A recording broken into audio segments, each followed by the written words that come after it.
Olá, pessoal. Eu sou o José. O nosso grupo é composto também pelo André, pelo Leonardo, pelo Wilson. E o nosso trabalho trata do chamado Programa de Prevenção de Riscos Ambientais, também conhecido como PPRA. Trata-se de um programa que busca antecipar, reconhecer, avaliar e controlar os chamados riscos ambientais, que são aqueles riscos à saúde do trabalhador presentes nas diversas situações de trabalho. É um programa que ele é uma medida de segurança exigida e regulamentada pela NR9. Ela é obrigatória para as empresas. Ela faz parte de um conjunto mais amplo de iniciativas relacionadas à saúde e segurança do trabalho, e ela atua em complemento ao PCMSO, que é o Programa de Controle Médico de Saúde Ocupacional.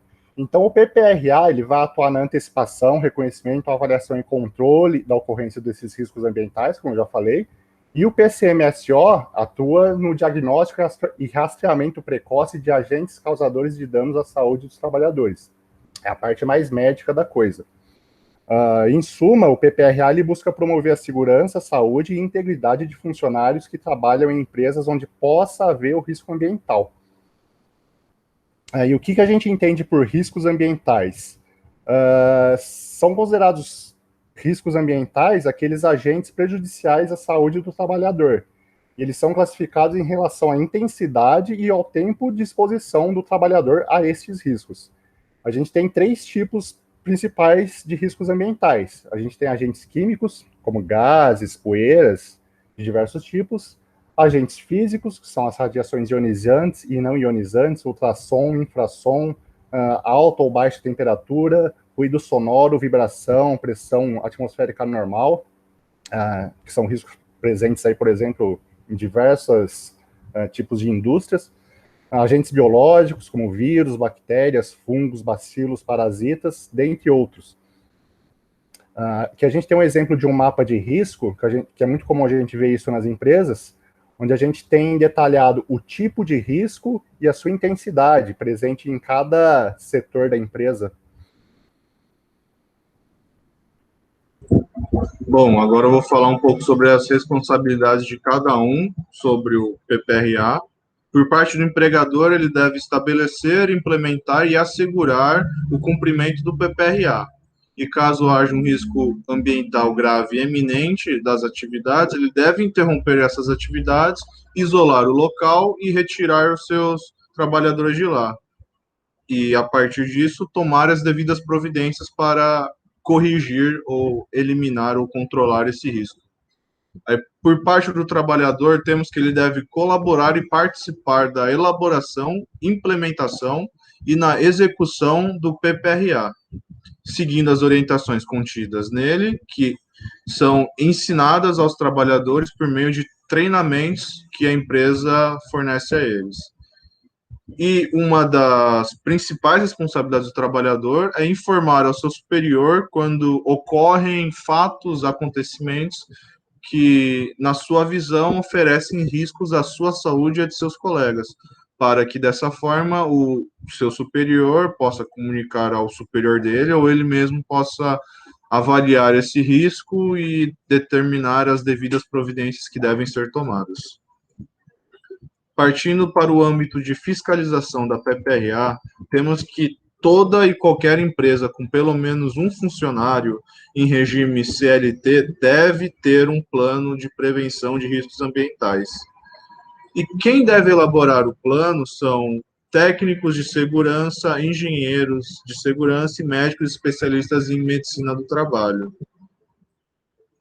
No âmbito da fiscalização em si, pela Subsecretaria de Inspeção do Trabalho, temos que somente a presença e a apresentação do documento geral e outros papéis de análise, resultados e relacionados ao plano de prevenção de riscos e acidentes não é suficiente para a comprovação de que existe um PPRA sendo aplicado na empresa. O fiscal deve constatar evidências de aplicação.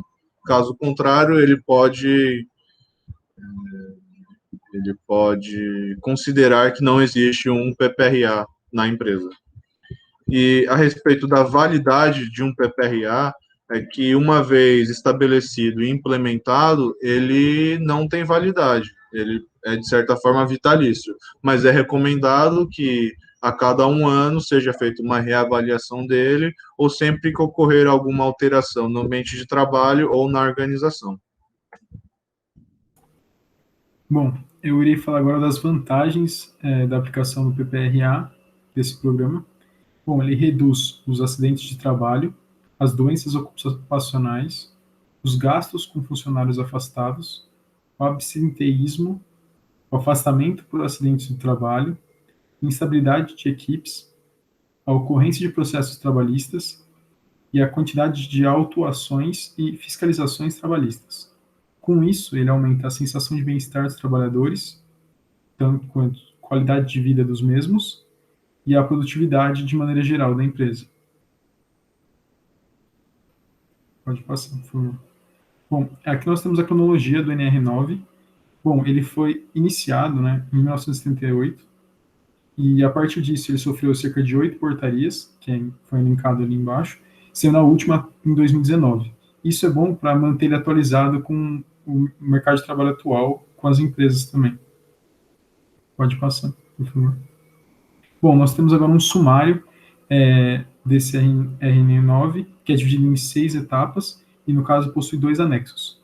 Bom, o primeiro é o objeto e campo de aplicação, o segundo é a sua estrutura, o terceiro é o seu desenvolvimento, o 4 é as responsabilidades, o 5, as informações, e 6, as disposições finais.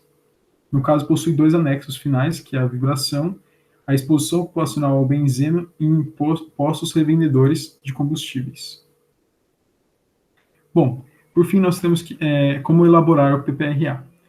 Bom, ele é dividido majoritariamente em 4 estruturas mínimas, sendo elas o planejamento anual, que institui metas, prioridades, cronograma de ações, a estratégia e método para a tomada de ações, meios para registrar, manter e divulgar os dados referentes ao PPRA e, por fim, a periodicidade e avaliação do fluxo do programa, realizando assim um número mínimo de vezes por ano. E, caso seja necessário, assim como o Wilson comentou, ele pode sofrer algumas alterações, visando assim sua melhor eficácia. Bom, eu vou falar um pouquinho das etapas de elaboração do PPRA, então seria um pouco mais a parte prática, né, do que acontece nela.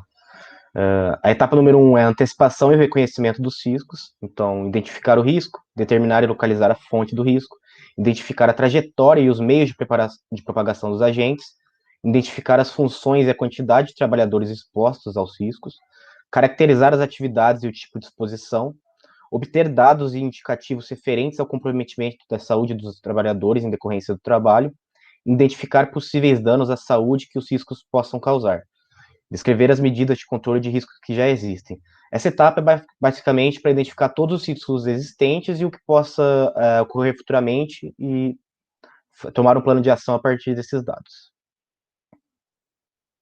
Bom, a etapa número 2 é prioridade e metas de avaliação de controle.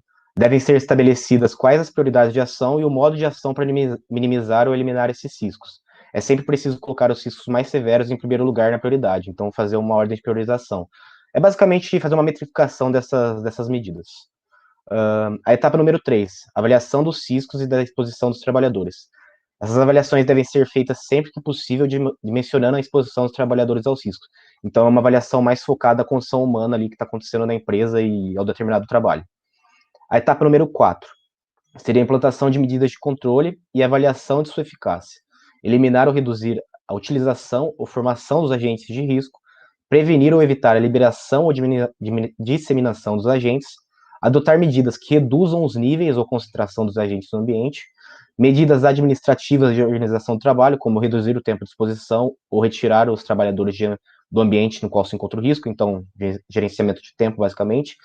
Uso dos EPIs, que é o equipamento de proteção individual, então deve ser prioritariamente feito de maneira prévia, e são estratégias e ações para minimizar o risco ambiente, e deve ser feita nessa ordem, está colocada justamente pelo que eu falei na etapa anterior, então deve ter uma ordem de priorização aí, para ser realmente eficaz.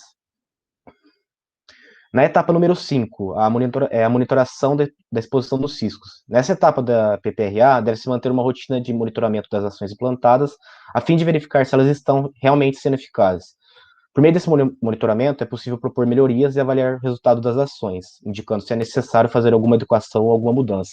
Então, essa coleta dos resultados e estruturação dos dados é realmente muito importante para ter a melhor tomada de decisão, a fim de de eficácia e evitando custos extras ou algo nesse sentido.